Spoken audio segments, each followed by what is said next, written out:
नमस्कार। आज अपने कक्षा 10 की सामाजिक विज्ञान पुस्तक के छठे अध्याय केंद्र सरकार उसमें एक अध्ययन बिंदु राष्ट्रपति पर जो है अपनी चर्चा करेंगे। तो शुरू करते हैं आज का नया टॉपिक राष्ट्रपति। राष्ट्रपति के चुनाव की प्रक्रिया, उसको संविधान में कौन सा दर्जा दिया गया है उसकी बात, उसके ऊपर जो है किस तरीके की जो है उसकी व्यवस्थाएं हैं, उन सब अनुच्छेदों पर जो है बारी बारी से अपनी चर्चा करेंगे। तो शुरू करते हैं आज का एक महत्वपूर्ण अध्ययन बिंदु राष्ट्रपति।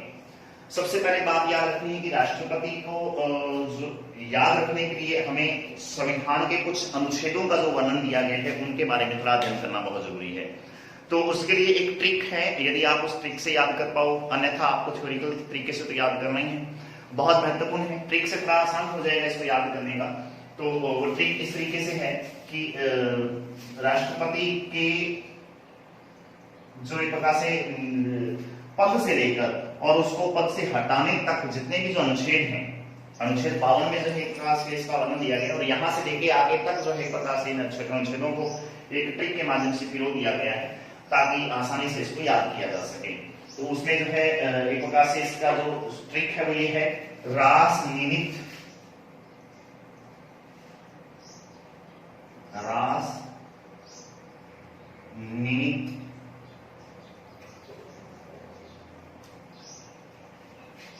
काकू की योग्यता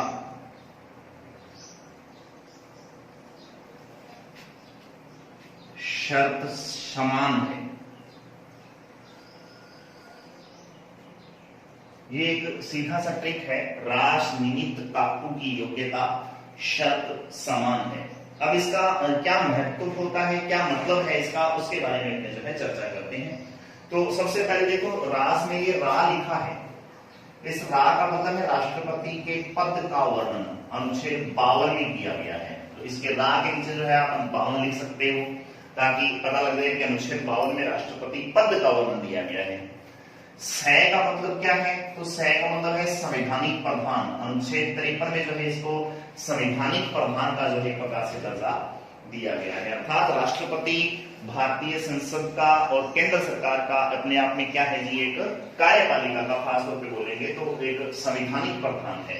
उसके अलावा जो है बात आती है इस नी की। नी का मतलब है निर्वाचन, जो है प्रकार से राष्ट्रपति के निर्वाचन की जो बात है वो अनुच्छेद 54 में की गई है। किस जो है निर्वाचक मंडल द्वारा जो है अपने आप में राष्ट्रपति का चुनाव जो होता है, तो राष्ट्रपति के निर्वाचक मंडल का जो वर्णन है एक प्रकार से वो इस अनुच्छेद 54 में किया गया है। अर्थात राष्ट्रपति के चुनाव में कौन कौन से लोग भाग लेंगे, तो उसके निर्वाचन में भाग लेने वाले व्यक्तियों का जो है वर्णन यहाँ पे किया गया है। उसके बाद में जो है बात आती है इस नित्य की। तो नित्य का मतलब क्या है, अनुच्छेद 55 में जो है इसके बारे में जो है वर्णन दे रखा है। इसका मतलब यह है कि राष्ट्रपति का निर्वाचन होता किस तरीके से है। तो निर्वाचन का तरीका, नी से निर्वाचन, तय से तरीका, तो निर्वाचन के तरीके का वर्णन जो है वो कहां दे रखा है, तो अनुच्छेद 55 में जो है प्रकार से इसका वर्णन दिया गया है। बहुत महत्वपूर्ण है। अनुच्छेद 52 में राष्ट्रपति पद, अनुच्छेद 53 में राष्ट्रपति संवैधानिक प्रधान, अनुच्छेद 54 में जो है राष्ट्रपति के निर्वाचन के लिए निर्वाचक मंडल का वर्णन, और अनुच्छेद 54 में जो है नित्य शब्द का मतलब 55 में, अनुच्छेद 55 में नित्य शब्द का मतलब है नी से निर्वाचन, तय से तरीका। इसका मतलब राष्ट्रपति के निर्वाचन का तरीका क्या है, किस प्रणाली द्वारा जो है राष्ट्रपति का चुनाव जो एक प्रकार से होता है, तो उसका वर्णन जो है अपने आप में इस जो है निर्वाचन के तरीके में अनुच्छेद 55 में दे रखा है। इसके अलावा बात आती है अनुच्छेद 56 की। तो का से मतलब हो गया कार्यकाल। अनुच्छेद 56 में जो है एक प्रकार से क्या दे रखा है जी, राष्ट्रपति के कार्यकाल की जो है प्रकार से जो है बात दी गई है, कार्यकाल का वर्णन दिया गया है। पू का मतलब यहाँ पे पुनः निर्वाचन से है। पू का मतलब क्या है यहाँ पे, पुनः निर्वाचन, जो कि अनुच्छेद जो है 57 अर्थात 57 में एक प्रकार से इसकी बात दी गई है। उसके बाद में की साइलेंट है, यानी ये एक प्रकार से इस पूरे जो है सेंटेंस को जोड़ने का जो है प्रयास किया गया है। और ये वाला जो योग्यता जो शब्द है, इसका मतलब राष्ट्रपति के निर्वाचन के लिए क्या क्या योग्यताएं चाहिए, वो जो एक प्रकार से इसकी योग्यताओं की जो बात है वो अनुच्छेद 58 में वर्णित है। बहुत महत्वपूर्ण है। योग्यता का पेपर में प्रश्न आता है। शर्त का मतलब राष्ट्रपति के निर्वाचन की क्या क्या शर्तें हैं, प्रस्तावक और अनुमोदकों की जो बात आती है वो बात है यहाँ पर अनुच्छेद 59 में। शय से जो है मतलब है शपथ दिलवाने का काम, तो अनुच्छेद 60 में जो है राष्ट्रपति के निर्वाचन के लिए जो है उसकी शपथ का वर्णन दिया गया है। और लास्ट जो है मान जो शब्द है, इस पूरे मान को जो है मतलब हो गया महाभियोग की प्रक्रिया, अर्थात राष्ट्रपति को पद से हटाने की जो एक प्रकार से जो बात है वो कहां दे रखी है, अनुच्छेद 61 में दे रखी है। ये है जो है ये अपने आप में एक साइलेंट है, ये जोड़ने के लिए जो इसको लिखा गया है। तो इस तरीके से 52 से लेके और अनुच्छेद 61 तक जो है राष्ट्रपति के अर्थात पद से लेकर और राष्ट्रपति को पद से हटाने तक टोटल जो है अनुच्छेदों का वर्णन जो इस तरीके से अपने याद कर सकते हैं। बहुत ही महत्वपूर्ण है, पेपर में जो है इनमें से कोई भी एक जो है प्रश्न देके आपसे प्रश्न पूछा जाता है, जैसे राष्ट्रपति का कार्यकाल कितने वर्ष होता है, 5 वर्ष या जो भी है, कौन से अनुच्छेद में वर्णित है, अनुच्छेद 56 में है। योग्यता का वर्णन कौन से अनुच्छेद में दिया गया है, राष्ट्रपति के निर्वाचन जो है को शपथ दिलवाने के लिए जो है किस अनुच्छेद में वर्णन दिया गया है, राष्ट्रपति महाभियोग प्रक्रिया जो है वो कौन से अनुच्छेद में दी गई, मतलब उसको पद से हटाने की जो प्रक्रिया है कौन से अनुच्छेद में है। तो इस तरीके के प्रश्न जो है वो लगातार रिपीट होते रहते हैं। कंपटीशन के लिहाज से भी, 10वीं सामाजिक अध्ययन के लिहाज जो है लिहाज से भी, और उसके साथ साथ में जो 12th पॉलिटिकल साइंस के जो स्टूडेंट्स हैं उनके लिए भी जो है एक प्रकार से ये बहुत महत्वपूर्ण जो है एक अनुच्छेद हो जाते हैं जिनको आपने याद रखना है। इसके अलावा जो है अब बात करेंगे इनका बारी बारी से। तो अनुच्छेद 52 से जो अपने शुरू करते हैं, कौन कौन सी चीजें किस किस में है। तो अनुच्छेद 52 क्या बात रखी है, हालांकि बात अपने कर चुके हैं, फिर भी अपने जो है इनको फटाफट उतार लेंगे। तो अनुच्छेद 52 में वर्णन दे रखा है राष्ट्रपति का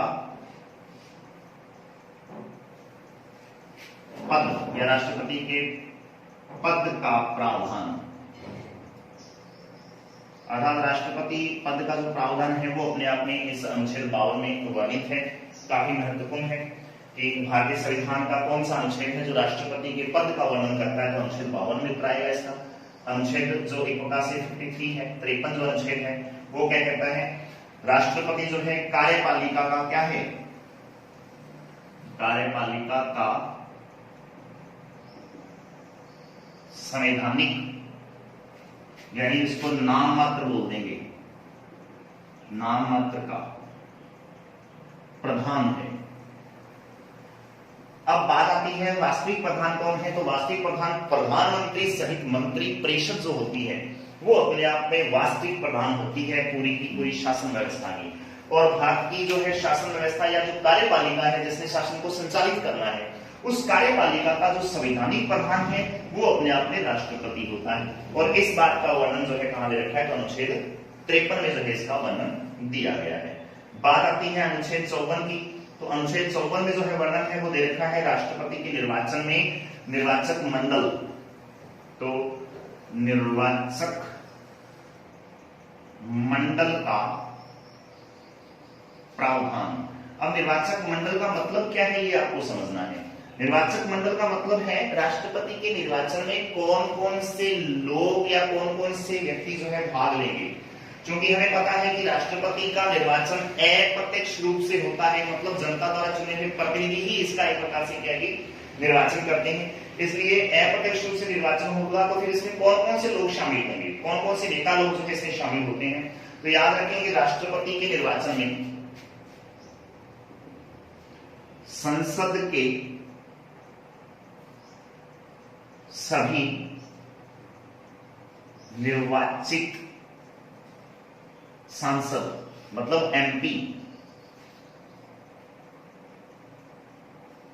राज्यों की विधायिका, राज्यों की विधायिका की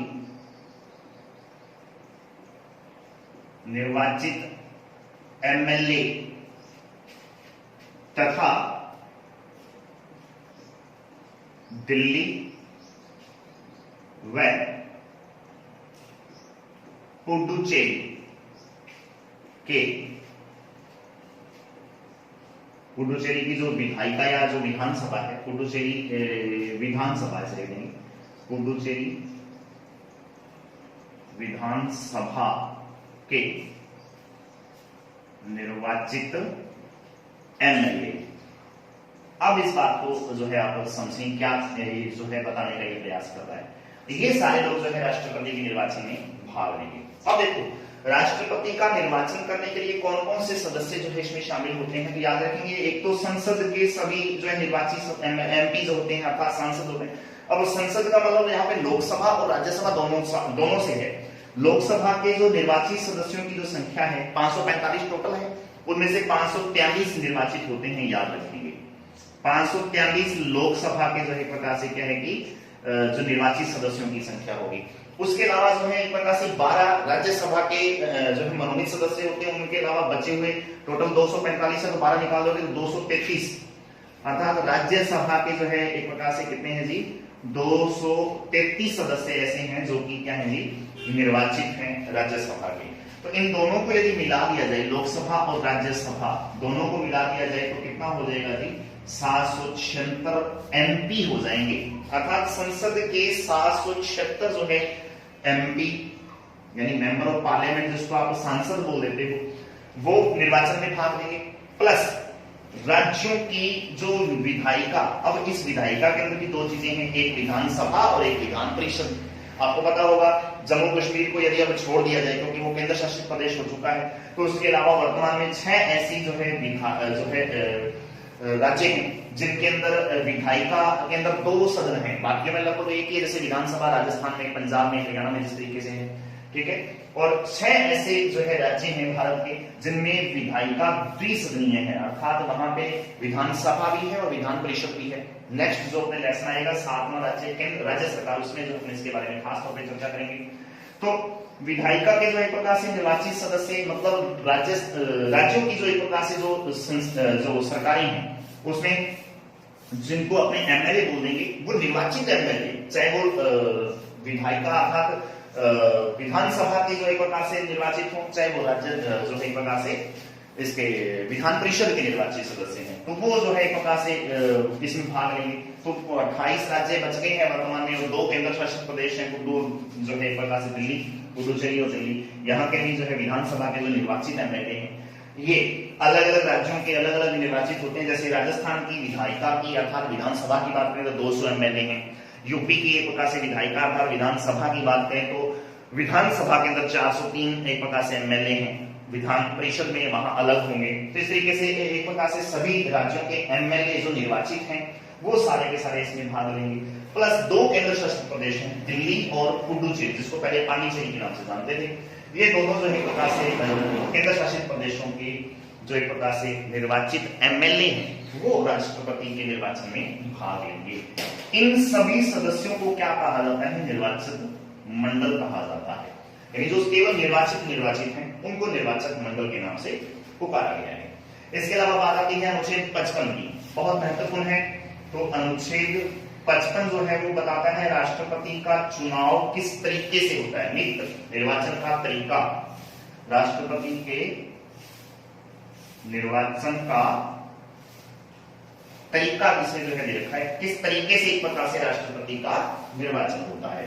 तो राष्ट्रपति का निर्वाचन का तरीका बहुत महत्वपूर्ण है। एक तो याद रखेंगे राष्ट्रपति का निर्वाचन होता है कौन सी प्रणाली द्वारा, तो एकल संक्रमणीय आनुपातिक प्रतिनिधित्व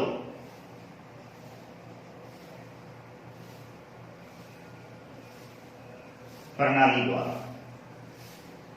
एकल संक्रमणीय आनुपातिक प्रतिनिधित्व प्रणाली, इसके द्वारा जो है राष्ट्रपति का निर्वाचन होता है। एक तो ये याद रखना है। इसके अलावा जो है खास बात आती है वो ये है कि सन 1971 की जनगणना को, अब इस निर्वाचन के तरीके में बहुत महत्वपूर्ण बातें हैं। दूसरी बात, एक तो ये याद रखना है निर्वाचन के तरीके में एकल संक्रमणीय आनुपातिक प्रतिनिधित्व प्रणाली। दूसरी जो बात है वो ये है कि 1971 अर्थात 1971 ईस्वी की जो एक प्रकार से की गणना, जनगणना है, इसको आधार मानकर जो एक प्रकार से को आधार मानकर एक प्रकार से क्या है कि मत मूल्य निकाला जाता है। सभी जो है एमएलए और सभी एमपी का जनगणना को आधार मानकर निर्वाचक सदस्य रहता, निर्वाचक मंडल के जो सदस्य हैं, निर्वाचक मंडल के सदस्यों का मत मूल्य निकाला जाता है। एक ये बात याद रखनी है कि 1971 की जनगणना को आधार मानते हुए ये प्रकाशी निर्वाचक मंडल के सदस्य जो हैं, अर्थात ये वाले जिनकी इतनी बात की है, इनका जो है प्रकाशी अलग अलग लोगों का मत मूल्य जो है वो निकाला जाता है। अब ये एक प्रकार से इनका तरीका है। अब बात करते हैं राज्यों के जो एमएलए और जो एक प्रकार से जो पूरी केंद्र सरकार के जो एमपी हैं, इनका मत मूल्य निकाला कैसे जाता है, वो सूत्र क्या है, उसके बहुत महत्वपूर्ण जो एक प्रकार से सूत्र है, ट्रिक है, आपको याद रखने हैं। तो याद रखिए कि राज्यों का जो एक प्रकार से एमएलए का मत मूल्य निकालने का जो सूत्र है, अर्थात सभी राज्यों के एमएलए का मत मूल्य किस तरीके से निकाला जाता है, मत मूल्य बराबर, अर्थात राज्यों के एमएलए का मत मूल्य निकालना हो तो उसके लिए जो है प्रकार से हो जाएगा राज्य की कुल जनसंख्या, यानी जिस राज्य के एमएलए का मत मूल्य निकाला जा रहा है उस राज्य की कुल जनसंख्या बटे राज्य के कुल निर्वाचित एमएलए भाग 1000। ये एक सूत्र है जो राज्यों के एमएलए का मत मूल्य निकालने का सूत्र है। अर्थात राज्य की कुल जनसंख्या कितनी है उसका जो है भाग देंगे राज्य के कुल निर्वाचित एमएलए के साथ, और जो आंसर आ रहा है उसको फिर 1000 से अपने जो है भाग दे देंगे। इस तरीके से राज्यों के जो है एमएलए का मत मूल्य जो है प्रकार से निकाला जाता है। सभी राज्यों का अलग अलग मत मूल्य होगा। जैसे राजस्थान की यदि बात करें तो राजस्थान के राज्य का प्रकार से एमएलए का एक एमएलए का मत मूल्य निकालना हो तो उसका उत्तर जो है 129 आता है। यानी टोटल राज्य की जनसंख्या में राज्य के 200 एमएलए हैं, तो उन 200 एमएलए का जो है प्रकार से भाग देने पर जो आंसर आएगा उसको फिर 1000 से भाग दे देंगे, तो लगभग 129 जो है इसका आंसर आता है। इसका मतलब राज्य के एक एमएलए अर्थात राजस्थान के किसी एक एमएलए द्वारा यदि राष्ट्रपति को वोट दे दिया गया, इसका मतलब उसके पीछे कितने लोगों ने वोट दे दिया है, 129 लोगों ने जो है प्रकार से अपनी सहमति अर्थात अपना मत दे दिया है। तो राज्य की एक एमएलए का मत मूल्य इस तरीके से निकलेगा। अब राज्य की टोटल एमएलए कितने हैं तो फिर जो है इनटू जितने राज्य के एमएलए होते हैं उन सबको जो ऐसे गुणा कर देंगे। जैसे राजस्थान के 200 एमएलए हैं तो 129 एक का है तो 200 का कितना होगा, टोटल जो है अपने इसको गुणा कर दिया जाएगा, और जो आंसर है वो यहाँ पर जो है प्रकार से उसका आ जाएगा 25,800 जो है इसका आंसर आ रहा है। तो इस तरीके से आप जो है इसका आंसर निकाल सकते हैं। इसके अलावा आपने जो है बात आएगी तो राज्य के जो टोटल संसद के जो एमपी हैं, एमपी का मत मूल्य निकालने का जो सूत्र है वो आपको याद रखना है। अब जिस तरीके से अपने एक राज्य की एक एमएलए का मत मूल्य निकाला, राज्य की कुल जनसंख्या बटे राज्य के कुल निर्वाचित एमएलए भाग 1000, इसी तरीके से जो है राज्य की टोटल संसद के जो एमएलए हैं एमपी इन एमपी का मत मूल्य निकालेंगे। अब एमपी की टोटल संख्या जो लोकसभा की 543 प्लस राज्यसभा की 233 मिलाकर 776 जो एमपी बने हैं अपने जो निर्वाचित हैं प्रकार से, उन निर्वाचित एमपी का मत मूल्य निकालने का जो सूत्र है वो आपको याद रखना है। तो याद रखेंगे राज्यों के कुल एमपी एमएलए जो सभी राज्यों के कुल एमएलए का मत मूल्य, यानी एक एक राज्य के एमएलए का निकालोगे आप और उसके बाद उनको सभी को जोड़ दोगे, प्लस कर दोगे, तो उन सभी का मत मूल्य राज्यों के सभी राज्यों के एमएलए का मत मूल्य बटा निर्वाचित एमपी, निर्वाचित एमपी मतलब सांसद। अब निर्वाचित एमपी कितने हैं बात अपने पहले कर चुके हैं, 543 प्लस 233 मिला दिया जाए तो 776 हो जाएंगे। अब राज्यों के कुल एमएलए का मत मूल्य बटे में जो है निर्वाचित एमपीओ का यदि मत मूल्य जो एमपीओ की जो संख्या है इनको अपने भाग दे दिया जाए आपस में, तो फिर जो है एक राज्य की एक एमपी का मत मूल्य पूरे देश का जो एक एमपी, जैसे अपने गंगानगर विधानसभा लोकसभा क्षेत्र की बात करें तो जो एमपी हैं अपने निहाल चंद जी मेघवाल, उनका जो है प्रकार से मत मूल्य जो है यहाँ से एक प्रकार से प्राप्त हो जाएगा। तो इस तरीके से टोटल एमएलए के मत मूल्य में निर्वाचित एमपी का यदि भाग दे दिया जाए तो मत मूल्य का जो एक प्रकार से आंसर है वो 708 आता है, 708। अब एक एमपी यदि वोट देता है मान लो राष्ट्रपति के निर्वाचन में, तो फिर 708 सदस्यों का वोट इसमें माना जाएगा। इसके अलावा खासतौर पर याद रखना है कि टोटल फिर कितने हैं, 708 एक एमपी का है इंटू 776 जो है टोटल एमपी, टोटल जो है एक प्रकार से एमपी है।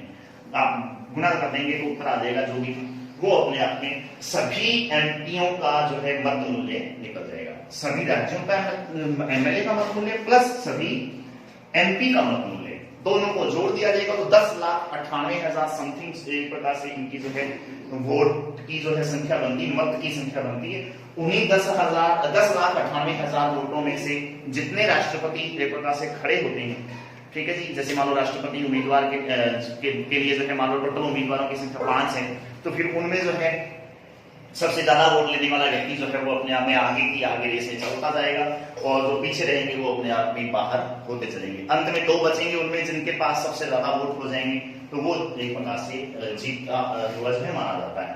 उसकी जो एक प्रकार से तरीका है जिसको निर्वाचन कोटा के नाम से जानते हैं या निश्चित कोटा जिसको बोलते हैं। निश्चित कोटा का मतलब यहाँ पे ये है कि टोटल जो एक प्रकार से वोट हमारे पास आए हैं 10,98,000, उन टोटल में से आपको कम से कम आधा प्लस 1 वोट लेना अनिवार्य होता है, और उसी को क्या बोलते हैं, निर्वाचित कोटा कहा जाता है। अब निर्वाचित कोटा निकालने का सूत्र क्या है, कुल मत यानी एमएलए की मत मूल्य से 5 लाख और समथिंग जो एक प्रकार से वोट आए, और एमपी के एक प्रकार से मत मूल्य टोटल के निकाल कर 5 लाख समथिंग ये जाएंगे, तो कुल मत की संख्या 10,98,000 जो अपने बोल रहे हैं, वो बटे में राष्ट्रपति उम्मीदवार के लिए कुल अभ्यर्थी कितने हैं, तो कुल उम्मीदवार है, अभ्यर्थी नहीं उम्मीदवार, अर्थात कितने उम्मीदवार उसमें जो है प्रकार से निर्वाचन में खड़े हुए हैं, प्लस 1, ये सूत्र है इसका निर्वाचित कोटा निकालने का। बहुत ही महत्वपूर्ण है, पेपर में सीधा प्रश्न जो है निर्वाचित कोटे से पूछा जाता है। तो निर्वाचित कोटा निकालने का मतलब है कुल मत मूल्य कितने हैं, कुल मत कितने हैं बटे में कुल उम्मीदवार कितने हैं जो एक प्रकार से चुनाव में खड़े हुए हैं, राष्ट्रपति के चुनाव में और निर्वाचन में, और उसके जो है दोनों को भाग देके प्लस 1 कर दिया जाएगा, और जितना आंसर आ रहा है वो अपने आप में निश्चित कोटा होता है। मतलब एक राष्ट्रपति को उतने मत को लेना अनिवार्य है, तब जो है आप एक प्रकार से निर्वाचित हो पाओगे, और यदि इससे कम है तो फिर आप राष्ट्रपति नहीं बन पाओगे। तो ये एक प्रकार से राष्ट्रपति के निर्वाचन का तरीका है जी, बहुत महत्वपूर्ण है। बात आती है इसकी कार्यकाल की, तो अनुच्छेद जो है 56 की बात करते हैं, अनुच्छेद 55 कंप्लीट होता है, अनुच्छेद 56 की यदि बात करें तो बात आती है राष्ट्रपति के कार्यकाल की। कार्यकाल पता है कार्यकाल कितना होता है, तो कार्यकाल बात करेंगे तो 5 वर्ष जो है राष्ट्रपति का एक प्रकार से निश्चित कार्यकाल होता है। यदि उसके खिलाफ कोई एक प्रकार से वो न दे, क्या बोलते हैं जी, इस्तीफा न दे, अपना त्याग पत्र न दे, या फिर जो है उसको महाभियोग प्रक्रिया द्वारा हटाया न जा सके, तो 5 वर्ष जो है उसका कार्यकाल होता है। अब यदि वो त्याग पत्र देगा तो इसी अनुच्छेद 56 में जो है उसका वर्णन दे रखा है, तो त्याग पत्र जो है वो किसको देगा, तो याद रखेंगे राष्ट्रपति अपना त्याग पत्र उपराष्ट्रपति को सौंपता है। उपराष्ट्रपति जो है प्रकार से उसके ऊपर जो है अपना राष्ट्रपति को जो है प्रकार से राष्ट्रपति उपराष्ट्रपति को अपना जो है त्याग पत्र संबोधित करता है या उसको देता है, ये याद रखेंगे, बहुत महत्वपूर्ण है। उसके बारे में बात आती है अनुच्छेद 57 की, तो अनुच्छेद 57 जो है उसमें वर्णन दे रखा है पुनः निर्वाचन का। पुनः निर्वाचन, राष्ट्रपति भारत का जो राष्ट्रपति है उसको कितनी बार निर्वाचित वो हो सकता है, तो पुनः निर्वाचन कितनी भी बार हो सकता है, नहीं वो कितनी भी बार हो सकता है। इसका मतलब राष्ट्रपति को जो है एक बार जो है यदि वो बन जाए तो बार जो है वो अपने आप में बन सकता है, भाई निर्वाचन उसका हो सकता है। लेकिन अमूमन जो है अब तक हमने देखा है कि प्रथम राष्ट्रपति डॉक्टर राजेंद्र प्रसाद जी को छोड़ दें, जिन्होंने 2 कार्यकाल पूरे किए थे लगातार, उनके अलावा बाकी सभी जितने भी राष्ट्रपति भारत के आए हैं, 14 राष्ट्रपति टोटल हो चुके हैं, तो उन सबने जो है एक प्रकार से एक बार अपना जो है राष्ट्रपति शासन जो है वो संभाला है, राष्ट्रपति का जो शासन काल है वो और पद संभाला है। वैसे जो है संविधान में ऐसा कुछ भी नहीं है कि कितनी बार एक प्रकार से उसको निर्वाचित होना होगा। जैसे अमेरिका में आप देखते हो, यूएसए के अंदर एक राष्ट्रपति जो है केवल 2 ही बार 4-4 साल के 2 कार्यकाल में जो है वो अपने आप में राष्ट्रपति पद पर रह सकता है। उसके अलावा जो है वो जिंदगी भर जो है राष्ट्रपति पद के उम्मीदवार नहीं बन सकता है। सीधी सी बात ये, लेकिन भारत में ऐसी कोई व्यवस्था नहीं है। पुनः निर्वाचित भी हो सकता है, इतनी भी बार हो सकता है, निश्चित नहीं है इसके बारे में, यानी स्थिति स्पष्ट नहीं है इसके बारे में। उसके बारे में बात आती है अनुच्छेद जो है प्रकार से 58 की। तो अनुच्छेद 58 में बात रखी है योग्यता की। अनुच्छेद 58 में जो वर्णन है वो किसका दे रखा है? योग्यता का दे रखा है।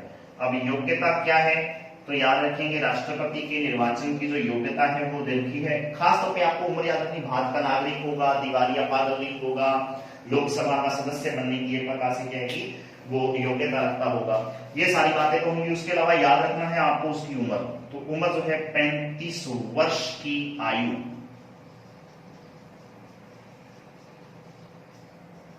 पूर्ण किया